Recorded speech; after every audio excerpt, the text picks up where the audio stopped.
From my heart and from my hand, why don't people understand my intention?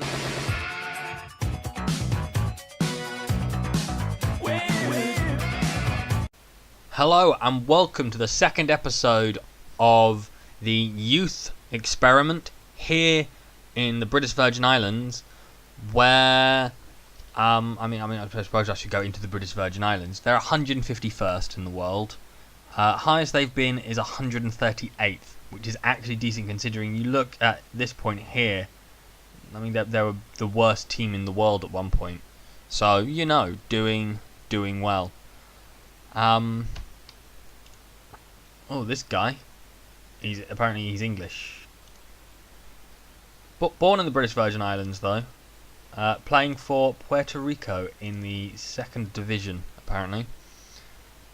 Jean-Jacques Bazin also went. He's a Haitian who came through the Haitian Stars youth team, and Rusado Fahy is actually a player from the British Virgin Islands who's a striker playing for Bethlehem Steel, who are competing in my Advent Challenge, which should be up at the same time as this. Go watch that. Who isn't great. I mean, I've seen better British Virgin Island players, but he's gone to Bethlehem Steel and he has played a match. It was a sub in the league. If you have a look at his actual stats, I mean, he's got 14 finishing, 10 pace, 11 acceleration, 14 natural fitness. I can kind of understand why they've gone in for him.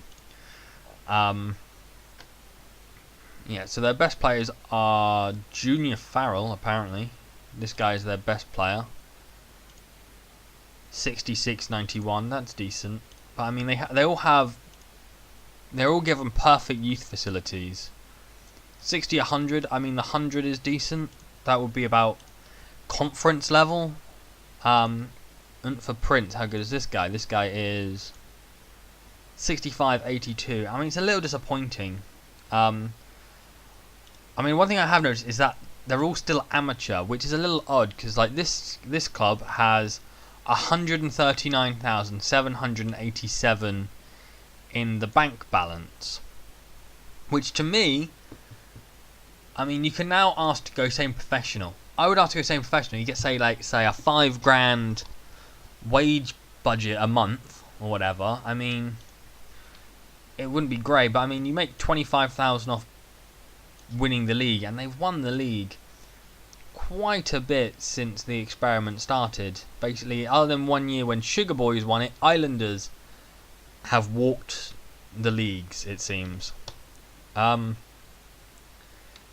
So I might change the experiment somewhat slightly to see what happens, but I'll get into that later. We're going to go through the British Virgin Islands first, so we're going to go back to where we left off, which was in 2019, where they played Canada, losing 4-0 and then 3-0, so outclassed by a decent Canada side who are ranked now 94th in the world, but at the time would have been, yeah, about 75th. So, while not great, clearly better than the British Virgin Islands. But they only then lost one game after that for the rest of the year against Guyana. But they beat St. Martin, the Turks and Caicos, and Antigua and Barbuda, who do have players playing in... There you go. They got 2 playing in the reserves of the MLS teams. After that, they were in the Caribbean Championship, where they went out at the first round, Group 6, I should say, where they lost 1-1 on penalties. So they actually didn't lose, but they lost on penalties in the group to Aruba, and then they lost 2-0 to Barbados. Then losing 2-1 to Barbados on a friendly, but then going on a decent run here, beating teams like Cuba, Martinique, and Nicaragua along the way. And I feel like, I mean, okay, Nicaragua 202nd, I mean, they have capitulated. I mean, that's not great, but I mean, I don't know, I feel like Nicaragua are a decent team in real life. It could be because there's no Nicaraguans, they're all grey players, they're just dropping like flies. Cuba are ranked 137, so it's about the same, Cuba. They lost 3-0 to El Salvador, who are 97th at the moment. Beating St. Lucia, but then losing to Bermuda. And then in 2021, got 2 wins against Bahamas and Anguilla, but then lost 4-1 to Canada. Then lost 2 friendlies, both 3-0 away against Trinidad. Then also losing to French Guiana, who aren't even ranked. They're not an official FIFA member. But they beat the US Virgin Islands 3-0, losing to Curacao 2-1. But they beat St. Martin and Sint Maarten. So on a good run again. Then they were in the Caribbean Championships, where they beat Barbados, the Dominican Republic, to go through to the second round, where they played Grenada, who they won. But they lost to Guyana, but it looks like they still went through, beating Guyana 3-1 this time instead of losing, but then losing 5-0 to Trinidad. Now they've not beaten Trinidad yet, and they're only ranked 109th. So that could be a sign that what I'm going to plan to do at the end of the episode is going to be positive. But they've only played friendly so far this year, beating Sint Maarten, the Bahamas, Aruba and St. Lucia going into the World Cup qualifying round. Oh, they're going at the second round. I suppose that's because of their ranking now, where they're playing the Turks and Caicos Islands, who are ranked 158th. So you'd hope they could beat them. I mean, this guy's their best player. He is 93-102, so he's actually probably better than any player in the British Virgin Islands, but all the rest are grey, so you'd hope they can beat them there. Now, what I'm going to do is I'm going to make 4 of the teams professional teams, and I'm going to give every club the perfect youth and youth recruitment again, because they have dropped slightly in the last 6 years of the experiment. So I'm just going to go in here. Let's choose Islanders. I mean, they're winning the league all the time. We're just going to go in. We're going to make them professional. We're going to give them 20 on all the facilities again.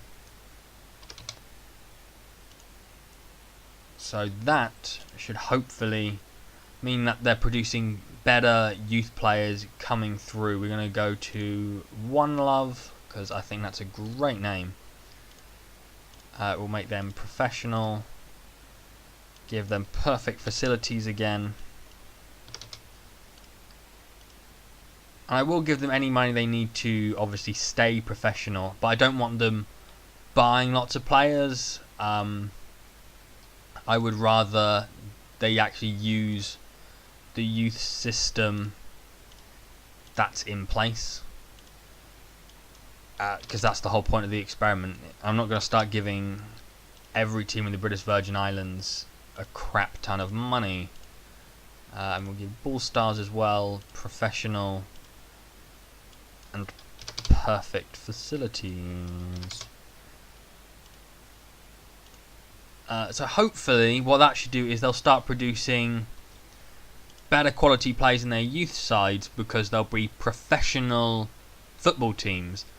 At least that's the idea, because I've not actually tested this. I don't know if being a professional team means you get better youth players than, say, a semi-professional or an amateur team. Obviously reputation comes into it as well, so we'll see what happens there.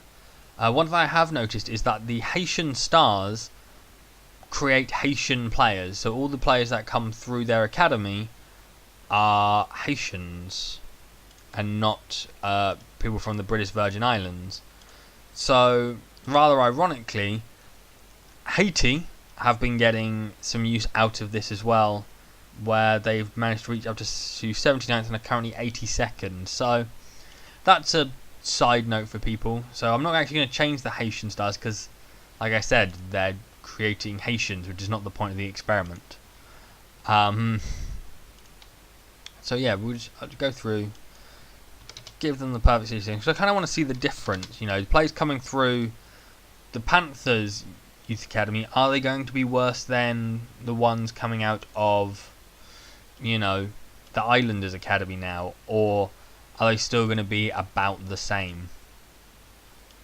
Now I've kind of been yammering on a bit now, because I'm just kind of updating all the things, and you don't really need to see this, so I'm going to end the video here.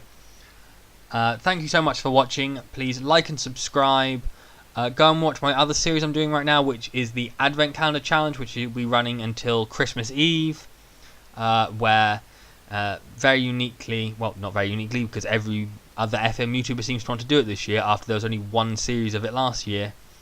Where basically I'm taking FC Santa Claus, put them in a random database that I've made, and basically pulling money and names out of a hat, well, the internet, and moving that player to the club to see how far we can go. But thanks for watching, and I'll see you later. Bye bye.